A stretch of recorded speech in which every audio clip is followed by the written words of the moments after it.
আলহামদুলিল্লাহ আমরা শেখ শরীফের মুখ থেকে অত্যন্ত গুরুত্বপূর্ণ এবং তাত্ত্বিক এবং খুব হৃদয়স্পর্শী বক্তব্য শুনছিলাম। যেগুলো উনি বলেছেন সেগুলো আমাদের মাঝে কতটুকু আছে, আমরা কোন ধরনের মুভমেন্ট আমরা নিজেরাই অনেকটা অনুভব করতে পারবো। তা আমি একজন আদর্শ মুভমেন্ট হতে গেলে কোরআন হাদিসের আলোকে আমি একজন কারো বাবা, কারো সন্তান, কারো স্বামী, কারো জামাই, কারো কর্মচারী,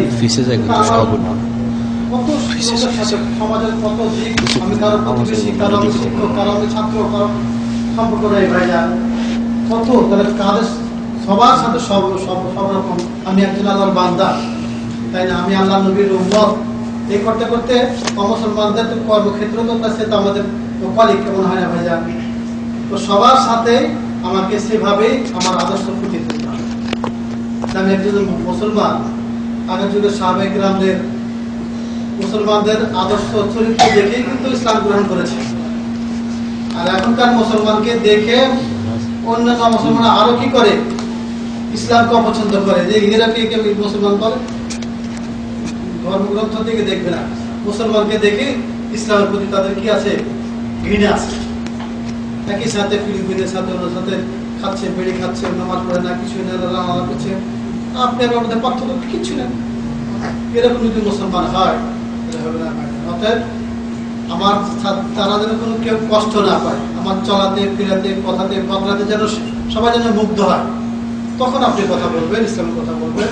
আপনি সব জায়গাতে বাবা হিসেবে, ছেলে হিসেবে, একজন প্রতিবেশী হিসেবে, কর্মচারী হিসেবে, নেতা হিসেবে, যে পদে থাকুক সব পদে আপনি কি একজন যোগ্য মুসলমান হিসেবে আপনি নিজেকে এই প্রতিষ্ঠিত করতে পারবেন। সেটুকু আপনি দান করুন। অবাকার যারা আমার কথায় বলতে গিয়ে হজের কথা বলতে হয়, ওনাকে একবার এক লোক যে হেমা তুমি তো গাধা, উনি একজন খলিফাতুল মুসলিমিন, অন্যরা তো লেগে একদম শর্মা তাকে মারব না। অবাকার বললেন, সত্যিকার যদি আমি গাধাই তো আল্লাহর ইবাদত বন্দেগী আমি সঠিকভাবে করতে পারি না, যে জন্য আমি পৃথিবীতে এসেছি, কিন্তু আমি গাধা না তো কি? আর যদি আমি ঠিকভাবে করতে পারি তো সে বলে আমার কি যায় আসে, তাতে আমার কোনো ক্ষতি নাই। আর যদি আমি সত্যিকার অর্থে আমি যেভাবে হওয়া উচিত তা যদি হতে না পারি, পূর্ণাঙ্গ মুসলমান যদি আমি হতে না পারি, সবার ভাব যদি সবাইকে দিতে না পারি, আমি গাধা না থাকি। ঠিকই তো আমাকে বলেছে। এই ধরনের শিক্ষাগুলো আমাদের নেওয়া উচিত ভাইজান। এবার আপনাদের সামনে বক্তব্য রাখবে আমাদের শেখ আবুল আখতার। উনি এবং আমি এবং আমাদের শেখ শরীফুল ইসলাম বাংলাদেশে একই মাদ্রাসা থেকে আমাদের জমিয়ত আহলে হাদিসের কেন্দ্রে ঢাকা চট্টগ্রাম মাদ্রাসায় লেখাপড়া করেছি। তো আবুল আখতার ভাই আমাদের সিনিয়র, উনি মুরব্বী, সৌদি আরবের একজন বিশেষ আলোচক হিসাবে পরিচিত। বর্তমানে উনি নারিয়া ইসলামিক দাওয়াত সেন্টারে কর্মরত আছেন। উনি আসসালামু আলা নবিয়িনা মুহাম্মদ ওয়া আলা আলিহি ওয়া আসহাবিহি আজমাইন।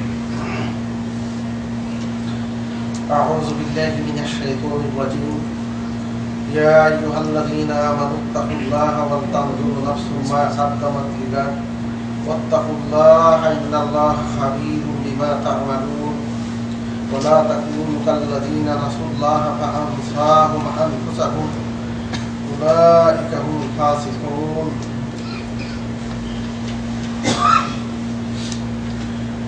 আল্লাহ রাব্বুল আলামিনের জন্য সমস্ত প্রশংসা, এবং সেই সাথে সাথে আল্লাহ রাব্বুল আলামিনের প্রশংসার সাথে সাথে আরো শুকরিয়া যে তিনি এই বিদেশের মাটিতে আমাদের স্বদেশী ভাইদেরকে বসার তৌফিক দিয়েছেন।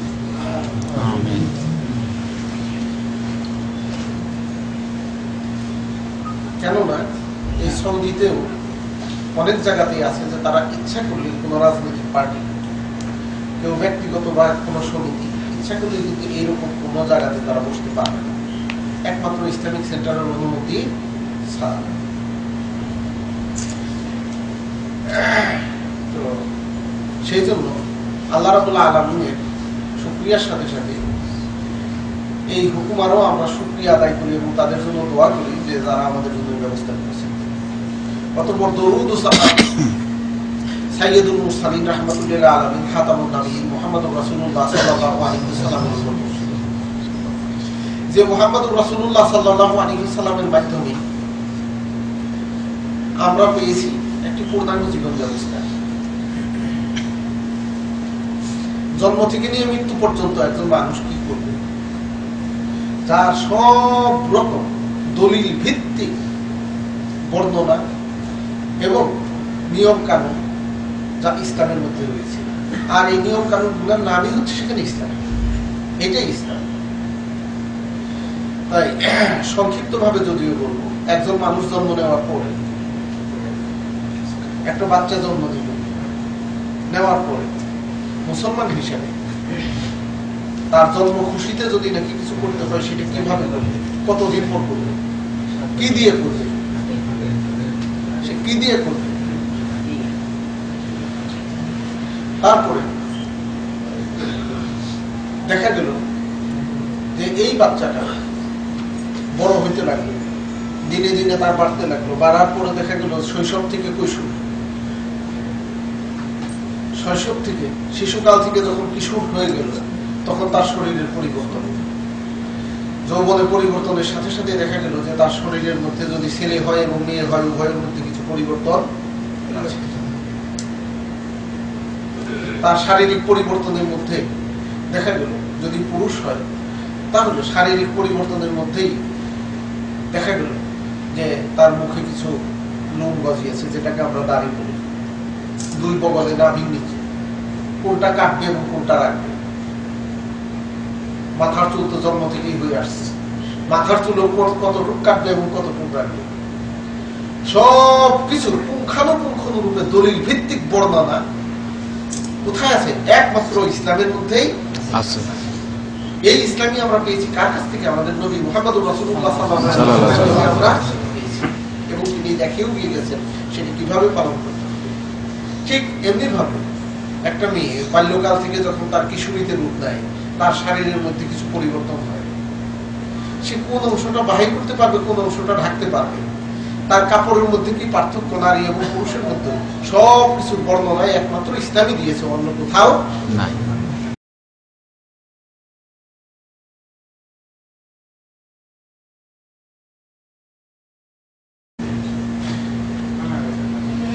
তাই যা বলতেছিলাম যে ইসলাম হলো সেই পূর্ণাঙ্গ জীবন ব্যবস্থা, যে কারণে আল্লাহ রাব্বুল আলামিন আমাদের নবী মুহাম্মদুর রাসূলুল্লাহ সাল্লাল্লাহু আলাইহি ওয়াসাল্লামের কাছে ওহী নাযিল করে ওইটাই বলে দিয়েছেন, আউযু বিল্লাহি মিনাশ শাইতানির রাজিম, আল ইয়াউমা আকমালতু লাকুম দীনাকুম, হে রাসূল, আজ তোমাদের দ্বীনকে আমি পরিপূর্ণ করে দিলাম, ওয়া আতমামতু আলাইকুম নি'মাতি, এবং যে নিয়ামত আদম আলাইহিস সালাম থেকে শুরু করে শেষ নবী মুহাম্মদুর রাসূলুল্লাহ সাল্লাল্লাহু আলাইহি ওয়াসাল্লাম পর্যন্ত নবীগণকে যে নিয়ামত সেখানে দেওয়া হয়, সেই নিয়ামত আজ পরিপূর্ণ। ওয়ারাদিতু লাকুমুল ইসলামা দীনা, আর ইসলামকেই মনোনীত করলাম শুধু তোমাদের জীবন বিধান নয়, এটা তোমাদের ধর্মীয় বিধান। আর যে বিধান পালন করলে শুধু দুনিয়াতেই সুখ হবে না, আরেকটা সুখ হবে, সেটা আখিরাত। তাই উপস্থিত প্রবাসী ভাইগণ, বাংলাভাষী ভাইগণ যারা আছেন, ভূমিকার ফলে বৃদ্ধি না করে সবাইকে বিদেশের মাটিতে সবাইকে আমাদের পক্ষ থেকে অভিনন্দন জানাচ্ছি, এবং সেই সাথে সাথে সবার কাছে সবার জন্য দোয়া করছি এবং সবার কাছে দোয়াও চাচ্ছি যে আল্লাহ যেন এই বিদেশের মাটিতে আমাদেরকে ভালো রাখে। তো আমি ভূমিকাতেই একটি আয়াত পাঠ করছি, আউযু বিল্লাহি মিনাশ শাইতানির রাজিম, ইয়া আইয়ুহাল্লাযীনা আমানুত্তাকুল্লাহ। আল্লাহ রাব্বুল আলামিন মুমিনদেরকে ডাক দিয়ে বলছেন, বেঈমানদেরকে নয়,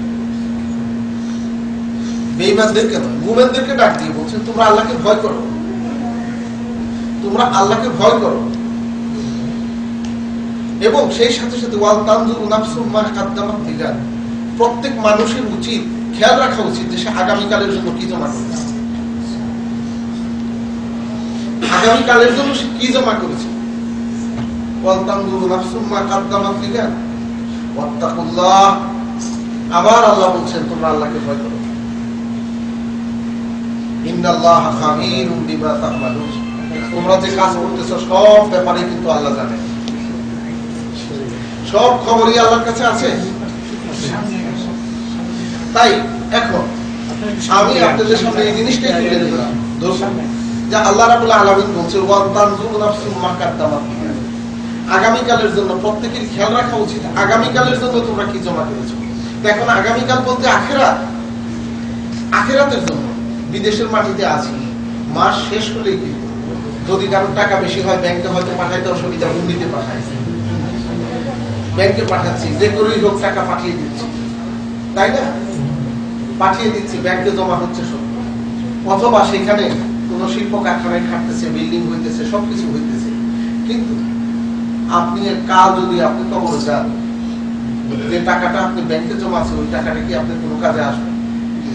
যে বিল্ডিংটা হয়তো 5 তলা 6 তলা 7 তলা করেছেন সেটা কতটুকু কাজে আসবে? অথবা ব্যাংক অ্যাকাউন্ট কোনো কিছু করে নাই, ব্যাংকের অ্যাকাউন্টে সেখানে হালাল ভাবেই আপনি টাকা খাটাচ্ছেন, সেটা আপনার কতটুকু কাজে আসবে? আগামীকালের জন্য যে আল্লাহ রাব্বুল আলামিন জমা করতে বলেছেন সেই জিনিসটা কি? সেটা কি আপনার টাকা, না 30 সোনার হাট, না 10 তলা বিল্ডিং? কোনটা?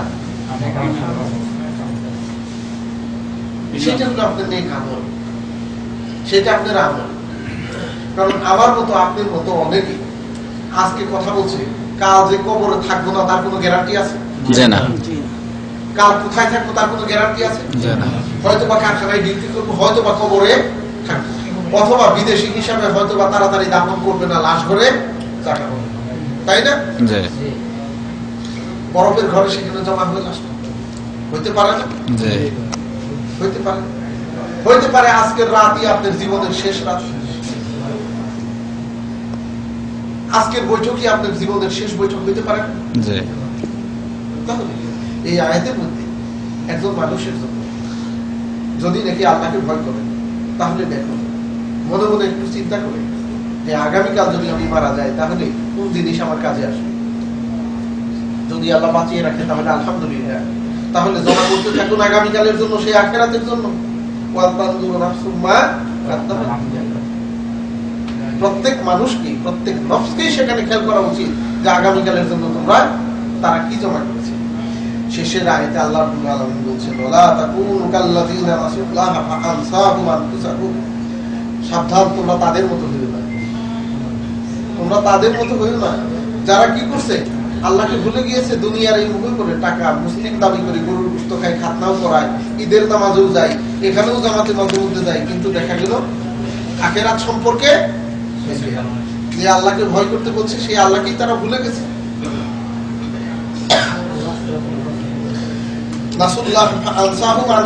এমনকি তারা নিজেদেরকেও ভুলে গেছে যে নিজের জন্য সে কি করতেছে।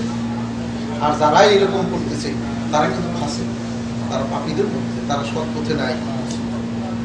তাই আসুন ওয়াজ যদি নাকি সারা রাত এতক্ষণ ওলামায়ে কেরামের কাছ থেকে, আমার স্নেহধন্য শেখ এজাজ ভাই, শেখ শরীফ, এদের কাছ থেকে আপনারা শুনুন, এর আগে হয়তো আব্দুল সামাদ ভাইয়ের কাছ থেকে কিছু শুনেছেন, কিন্তু শোনার পর যদি আমি আমল না করি তাহলে কি আমার কোনো কাজে আসবে? না, কিছুই কাজে আসবে না।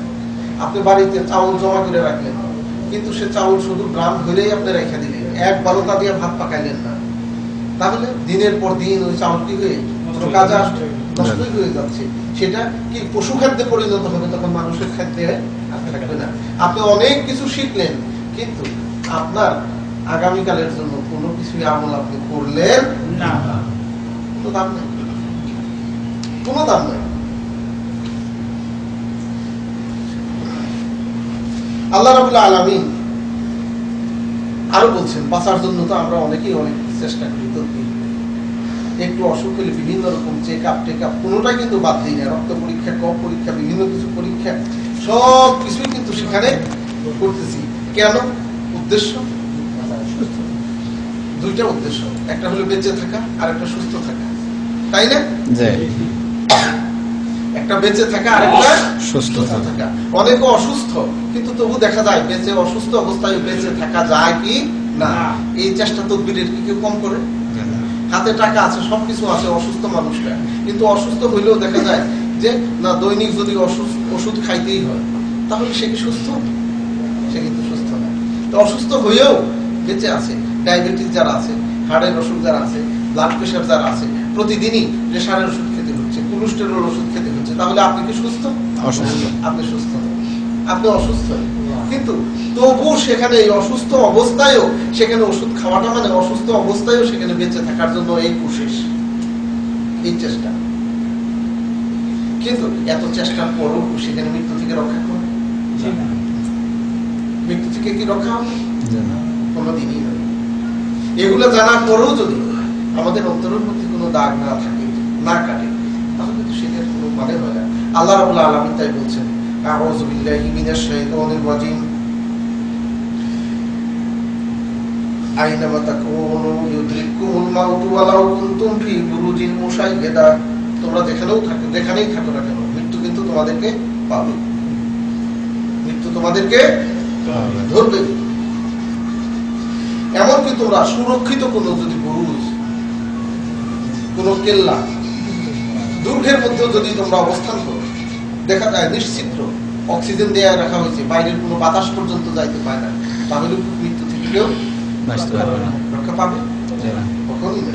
তাই আল্লাহ এটার চরম উদাহরণ সেখানে দিয়েছে যে লাকুম ফি বুরুজিন মুশাইয়াদা, যদি নাকি তোমরা সেই রকম সুরক্ষিত অত্যন্ত সেখানে মজবুত কোনো প্রাচীর ঘেরা দুর্গের মধ্যেও তোমরা আশ্রয় নাও, তাহলেও কিন্তু মৃত্যু তোমাদেরকে সেখানে পাবে। তাই আর সেখানে কি হবে, ওয়া ইন তুসিবুহুম হাসানাতুন, এটা পরের আয়াত। তাই দেখা যায় যে এই মৃত্যুকে, যেখানে মৃত্যু আমাদেরকে পাবে, সেই মৃত্যুর পরে আমার কোন জিনিসটা কাজে আসবে, ওটার জন্য কি আমি কোনো কিছু জমা করেছি? আসবে, সেটা জমা করে। আর জমা কিভাবে করতে হবে তার সম্পূর্ণ ফর্মুলা আমাদের নবী মুহাম্মদুর রাসূলুল্লাহ সাল্লাল্লাহু আলাইহি ওয়াসাল্লাম তিনি কি প্র্যাকটিক্যাল করে দেখিয়ে গেছেন আল্লাহর পক্ষ থেকে। আল্লাহ বান্দাদেরকে সৃষ্টি করেছেন তার ইবাদতের জন্য, এবং সেই ইবাদত কিভাবে করবে তা একমাত্র কার ফর্মুলা অনুযায়ী আমল করতে হবে, আমাদের নবী মুহাম্মদুর রাসূলুল্লাহ সাল্লাল্লাহু আলাইহি ওয়াসাল্লাম। অন্য কোনো ফর্মুলায় আমল করতে গেলে সেই আখিরাতে মুক্তির কোনো ব্যবস্থা নাই। এখন কেউ যদি মনে করে যে আখিরাতকে পাইতে হইলে আমার বিভিন্ন অমুক তরিকা ধরতে হবে, ওই তরিকা ধরতে হবে, আমাদের দেশে তো, অন্য দেশের কথা বাদ দিলাম, দেশেই বহু তরিকা আছে, চিশতিয়া, কাদরিয়া, মুজাদ্দেদিয়া, নকশবন্দিয়া, বাক্সবন্দিয়া, আরো কত তরিকা। সেখানে আবার চিশতিয়ার পরেও নাকি আরো কতগুলা তার শাখা আছে। আমাদের বাংলাদেশের বিখ্যাত একজন পীর, তিনি বলছেন যে তরিকা অনেক আছে, তার মধ্যে আমাদের চিশতিয়া তরিকাতে আমল করলেই খুব সহজে সেখানে আল্লাহকে পাওয়া যাবে, অর্থাৎ বেহেশতকে পাওয়া যাবে। এইটা না, কোন তরিকায় সেখানে আল্লাহ রাব্বুল আলামিনের কাছে গ্রহণযোগ্য হবে না, একমাত্র আমাদের নবী মুহাম্মদুর রাসূলুল্লাহ সাল্লাল্লাহু আলাইহি ওয়াসাল্লামের তরিকা ব্যতীত। আর সেই তরিকার নাম কি? সেই তরিকার নাম কি আপনারা জানেন? সেই তরিকার নাম ইসলাম। সেই তরিকার নাম ইসলাম। ওইটাই রাদিতু লাকুমুল ইসলামা দীনা, এইটাই সেখানে ইসলাম। তাই ইসলামের মধ্যে অন্য কোন তরিকার সেখানে স্থান নাই। তারপরে আসুন সেখানে আল্লাহ রাব্বুল আলামিন সেখানে আরো বলছেন কিছু আখিরাতের কথা স্মরণ করিয়ে দেওয়ার জন্য। আউযু বিল্লাহি মিনাশ শাইতানির রাজিম, ইয়া আইয়ুহাল্লাযীনা আমানু লা তুলহিকুম আমওয়ালুকুম ওয়ালা আওলাদুকুম আন যিকরিল্লাহ ওয়া মান ইয়াফআল যালিকা ফাউলাইকা হুমুল খাসিরুন ওয়া আনফিকু মিম্মা রাযাকনাকুম মিন ক্বাবলি আন ইয়াতিয়া আহাদুকুমুল মাউত ফায়াকুলা রাব্বি লাউলা আখখারতানি ইলা আজালিন কারীব ফা আসাদদাকা ওয়া আকুম মিনাস সালিহিন ওয়ালা ইউআখিরাল্লাহু নাফসান ইযা জাআ আজালুহা ওয়াল্লাহু খাবীরুম বিমা তা'মালুন। আল্লাহ রাব্বুল আলামিন বলেন যে তোমরা যারা ঈমান এনেছো তোমরা শুনো, লা তুলহিকুম আমওয়ালুকুম ওয়ালা আওলাদুকুম আন যিকরিল্লাহ, তোমাদের ধন আর জন যেন তোমাদেরকে আল্লাহর জিকির থেকে, আল্লাহর স্মরণ থেকে দূরে সরিয়ে না রাখে। কারণ দুনিয়াতে যত মানুষ বাটবরদারি করে সেটা কিন্তু দুইটা কারণ, সেটা ধন এবং জন। কারোর ব্যাংক ভর্তি টাকা আছে কিন্তু লাঠি নাই, আর একজনের টাকা নাই কিন্তু বাপ ভাই ভাতিজা মিলে বাড়িতে 36 জন, লাঠি 36টাই বাহির হয়। কোন মিল মালিককে তার কাছে এসে ধর্ম দেওয়া হয় যে না, শ্রমিকদের সাথে আর পারতেছি না, লাঠিয়াল বাহিনী ভাড়া করে সেখানে নিয়ে আসো, তাই না? তার বড়াই কিন্তু সেখানে জন, তাই জন, আর এর বড়াই হচ্ছে তার ধন। দুনিয়ার সৃষ্টির প্রথম থেকেই কিন্তু মানুষের বড়াই সাধারণত দুইটা জিনিসের মধ্যেই থাকে, একটা ধন আর একটা জন। তাই আল্লাহ রাব্বুল আলামিন বলে দিয়েছেন, লা তুলহিকুম আমওয়ালুকুম ওয়ালা আওলাদুকুম আন যিকরিল্লাহ। তোমাদের সন্তান সন্ততি এই জন এবং ধন এবং জন যেন তোমাদেরকে আল্লাহর জিকির থেকে, আল্লাহর ইবাদত থেকে সাবধান দূরে সরিয়ে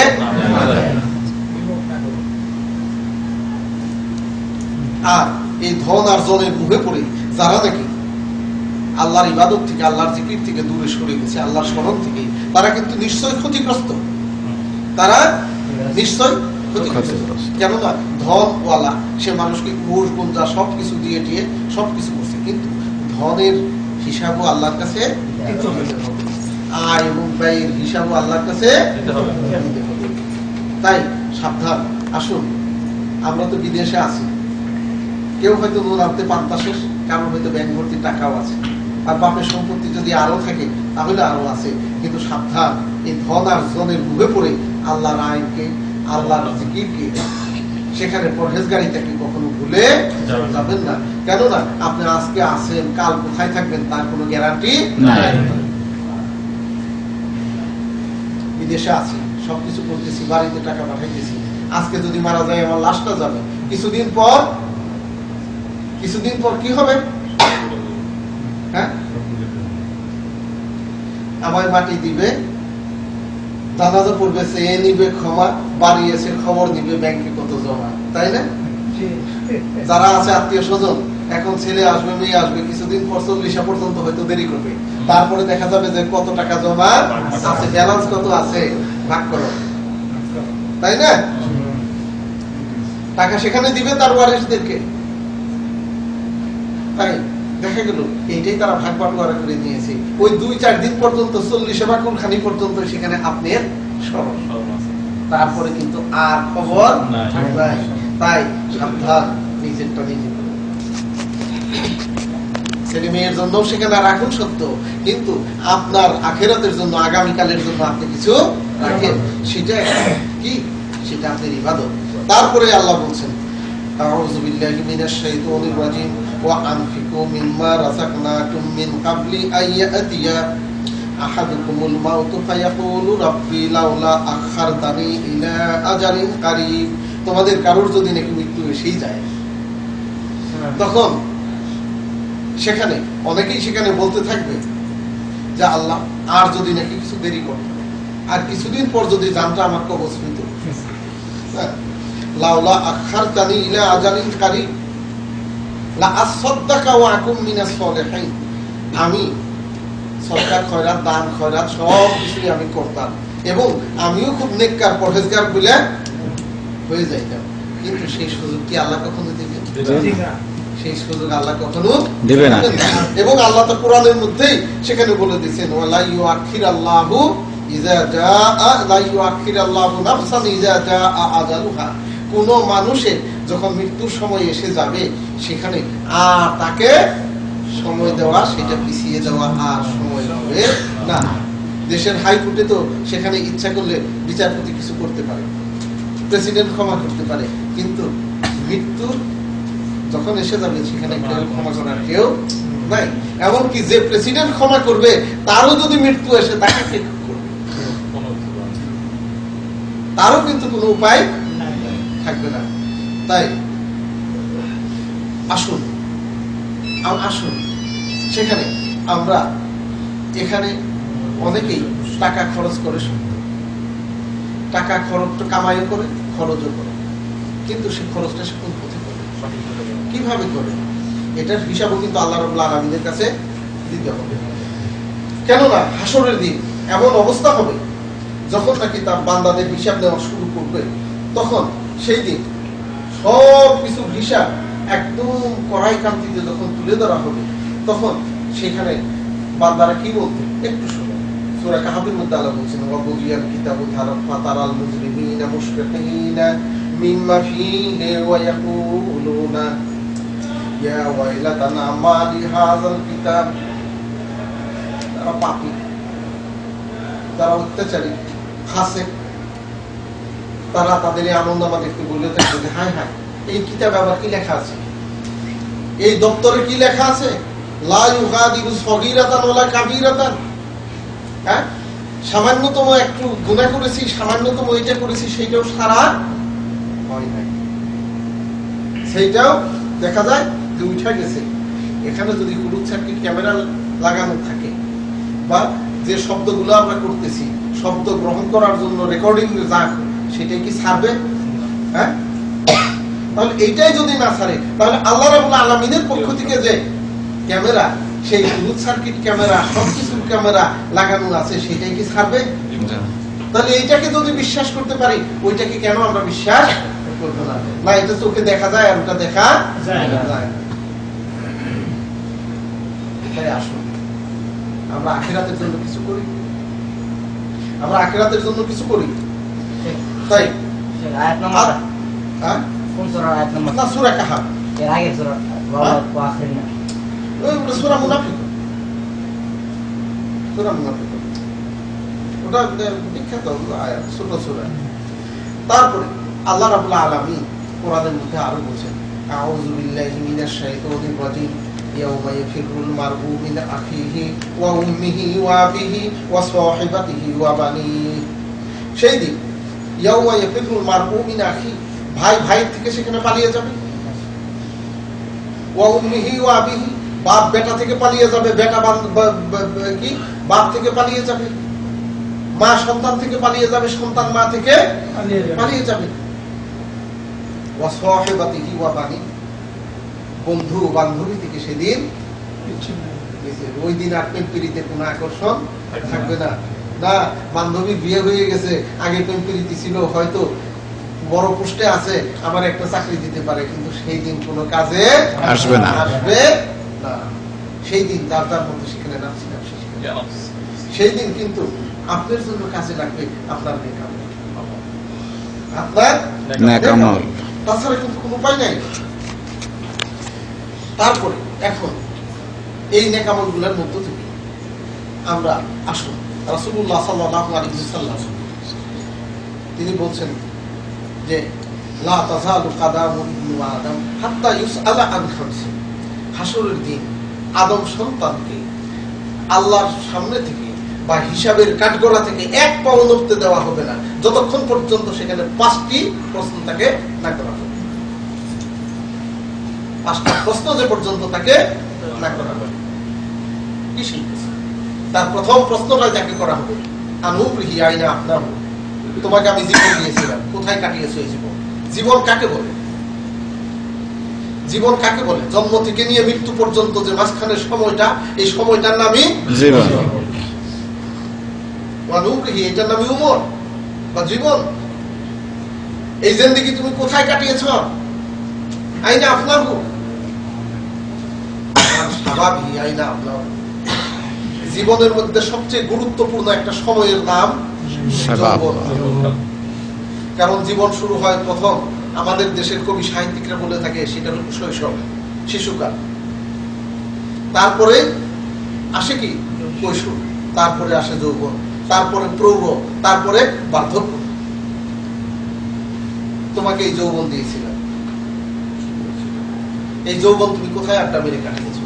কারণ যৌবন এমনই গুরুত্বপূর্ণ সময়, এই সময়ে ভালো কাজও বেশি করা যায়, আকাম কুকামও বেশি করা যায়।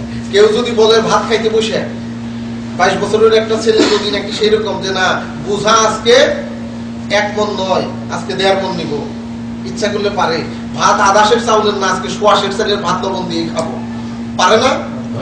পারে। কারণ এই সময় আকাম কুকামও বেশি করতে পারে আর ভালো কাজও বেশি করতে পারে। যতগুলা ডাকাত, ছিনতাইকারী, রাহাজানি, বখাটে ধরা পড়ে, তাদের বয়স কি 85 না 95?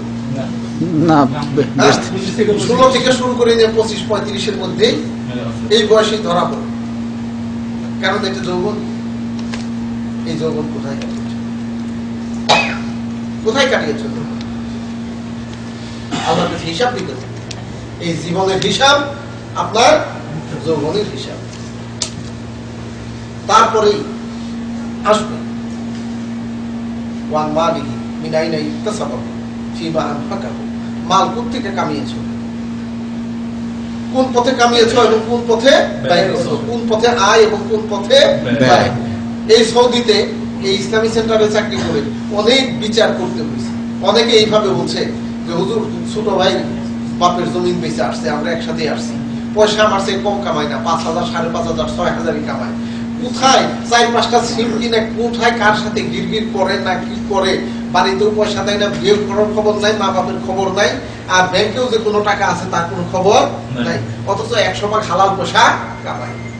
আবার নাকি কি থাইল্যান্ডি নাকি কি ল্যান্ডি খেলে, হ্যাঁ এইরকম খেলিয়া দেখা গেল পয়সা পাতি সব উড়িয়ে দিচ্ছে। না, আল্লাহর কাছে হিসাব নেই। আবার অনেকে দেখা গেল হারাম পয়সা কামাইয়া মসজিদে দান করে, আবার অনেকে হালাল পয়সা হারাম পয়সা কামাইয়া ফকির মিসকিন মসজিদের মধ্যে দিতেছে, আবার অনেকে হালাল পয়সা কামাইয়া সে হারাম পথে ব্যয় করে দিতেছে। না, দুইটারই হিসাব আল্লাহর কাছে দিতে হবে। কেননা এই পয়সা কামানোর তৌফিক কে দিয়েছেন? আল্লাহ। আর তুমি তার ডিরেকশন ছাড়া, তার হুকুম ছাড়া যে পথে খরচ করতে বলছেন তা খরচ করবা, তা হবে না। কারণ আপনার মতো আমার মতো আপনার মতো বহু যুবক ল্যাংটা হইয়া পাগল হয়ে রাস্তায় ঘুরে না, ঘুরতে পারে না। আপনার মতো অনেক যুবক মেরুদণ্ডের হাড় বাঁকা হয়ে সেখানে পড়ে আছে না, পড়ে আছে। তাহলে এই সুস্থতা কে দিয়েছে? আল্লাহ। আল্লাহ। আপনি আমাকে এই পয়সা কামানোর তৌফিক দিয়েছেন, এই পয়সা কামানোর তৌফিক এখানেই দিয়েছেন।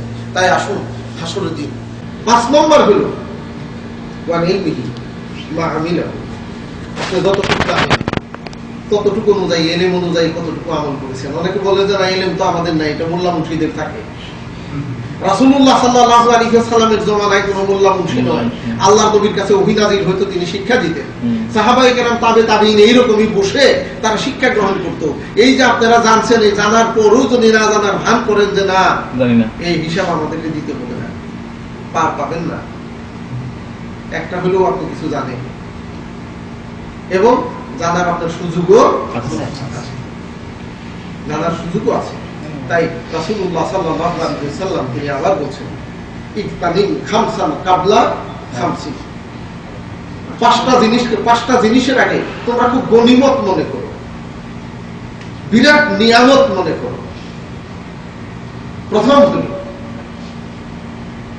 প্রথম জিনিসটাই হলো যে শাবাবাহু কাবলা হারামি,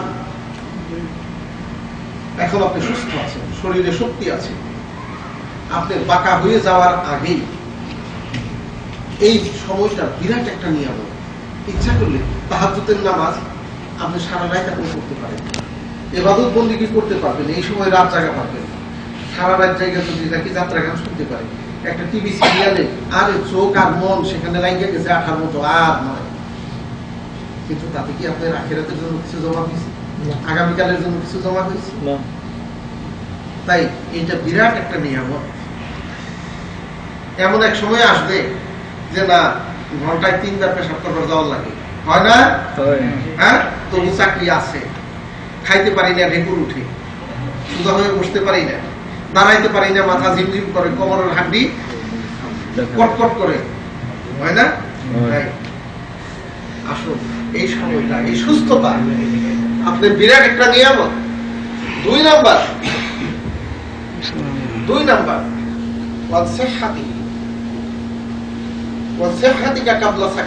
এখন আপনি সুস্থ আছেন, অসুখ হয়ে যাওয়ার আগেই আপনি চিন্তা করুন যে অসুখ হইলে আপনার কি হয়, এবং এই আপনার সুস্থতাটাও একটা বিরাট একটা নিয়ামত, বিরাট নিয়ামত। আপনি যদিও বৃদ্ধ হয়ে গেছেন তবু সুস্থ আছেন, এটা বিরাট নিয়ামত। 3 নাম্বার মালিক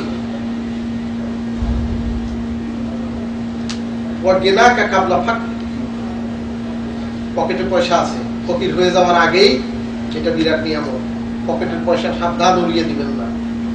সুসময়ে অনেকেই বন্ধু বটে হয়, অসময়ে হায় হায় কেহ কার নয়। মাসে 5,000 টাকা কামাই, আড্ডা মাইরা, সেখানে পার্টি দিয়া, অমুকের সাথে বন্ধু বান্ধব বান্ধবী অমুককে অনেক অনেক কিছুই দিলাম, কিন্তু যখন আমার পকেটে কিছুই থাকবে না তখন 2 রিয়াল দিয়ে কেউ জিজ্ঞাসা করবে না, হবে না? হয় না এরকম? হ্যাঁ, বরং মানুষ আপনাকে দেখবে ওইখান থেকে ঘুরে যাবে, কথা বাধাই না, ওর কাছে যাওয়া যাবে। অথচ যে নাকি এই কথা বলছে তার কাছে থেকে কিন্তু শত শত হাজার হাজার টাকা ওই খাইছে, আর ওই সময় তাকে বলতেছেন না না, বিরক্ত করবে না, একবার দিছি আর কত দিব, হয় না? তাই যদি টাকা থাকে, আল্লাহর একটা নিয়ম, আল্লাহ নিয়ম, তাই সাবধান। ফিরায় গাকে কাবলার শুকলি, আপনার হাতে একটু সময় আছে, সময়টাকে কাজে লাগান। অনর্থক আড্ডা মেরে বিনোদন করে, যে বিনোদনের মধ্যে আপনার কোনো জ্ঞান বা কোনো সোয়াব নাই, এইভাবে কাটিয়ে দিবেন না, এইভাবে কাটিয়ে দিবেন না।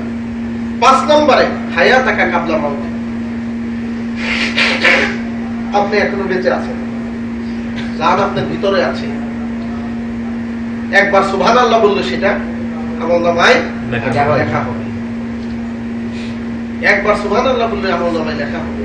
একজন মুমিন বান্দা যদি অসুস্থ হয়ে পড়ে থাকে, নামাজ নাও পড়তে পারে, অজ্ঞান হয়ে থাকে, আল্লাহ তার কিন্তু গুনাহ লিখবেন না, বরং তার এই অসুস্থতার জন্য তার গুনাহ মাফ করা হয়।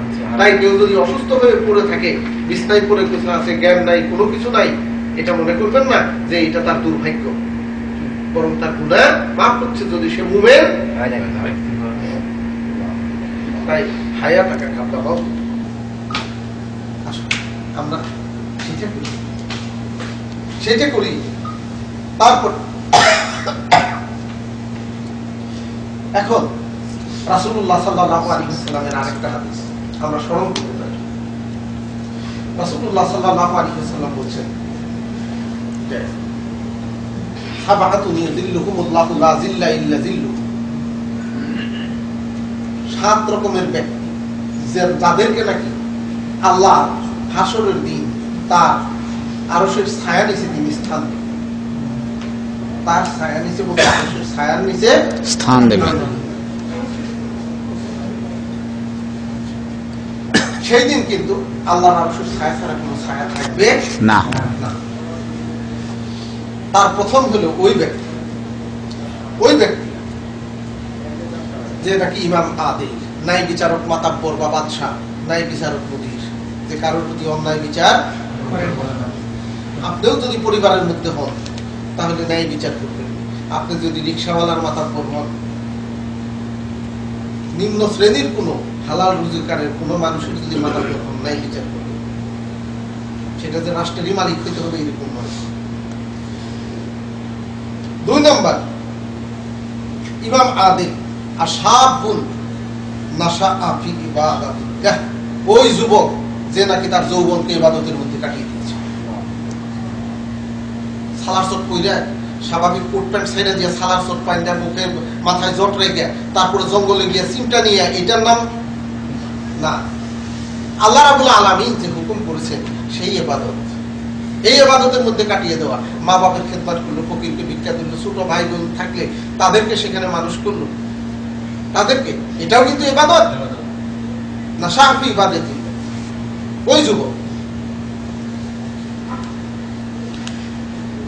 3 নম্বর ওই ব্যক্তি যে ব্যক্তির অন্তরটা মসজিদের মধ্যে ঝুলানো থাকে। অন্তর আবার মসজিদে কেমনে ঝুলানো থাকে? অন্তরকে খুলে রেখে আসা যায় না। সেটা হলো এক নামাজ পড়ার পর আরেক নামাজ কোন সময় আজান হবে এবং কোন সময় জামাতে যাব, সেটা মসজিদ হোক আর এই রুম হোক, এইটা অপেক্ষায় থাকে। ওই ব্যক্তিও হাসরের দিন আল্লাহর আরশের ছায়া নিচে।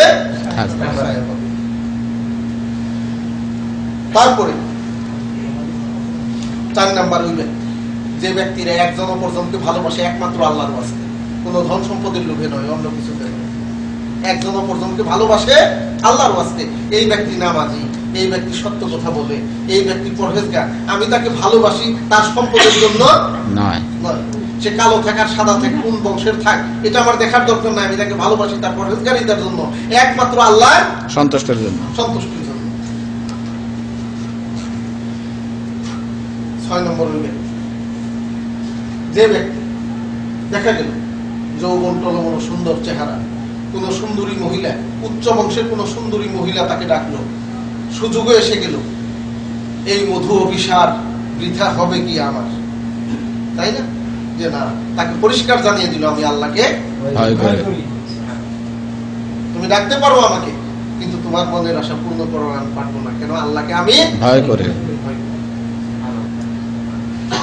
7 নাম্বার ওই ব্যক্তি, না 6 নাম্বার, 7 নাম্বার ওই ব্যক্তি যে ব্যক্তি দান করলো, সংক্ষেপে বলতেছি, অথচ তার বাম হাত জানে না ডান হাত দিয়ে কি দান করেছে। সৌদিতে বড় বড় ব্যবসা করেন, 10 লক্ষ টাকা জাকাত হয়েছে, জাকাতটা দিবেন সত্য, কিন্তু দেখা গেল বা 10 লক্ষ টাকা আপনি এমনি জাকাত দিবেন বা 2 লক্ষ টাকা, ভাইরে যদি জানান, তখন ভাই দেখবেন যে কি করবে, যে না আগামীতে চেয়ারম্যানে আমি দাঁড়াবো, ভাই টাকাটা আমাকে দেন আমি দেই। টাকা দান করলো না, বরং টাকা দিয়ে ক্যানভাস হয়ে গেল। হয় না এরকম?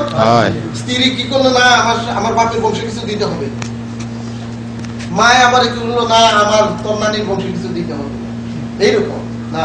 যে ব্যক্তি দান করলো সে শুধু নিজেই জানলো, মানে ডান হাতে দান করলো, বাম হাতেও জানে না, এমনকি যার সাথে সে দিন রাত শুয়ে কাটাইতেছে বা বসেছে সেও জানে না।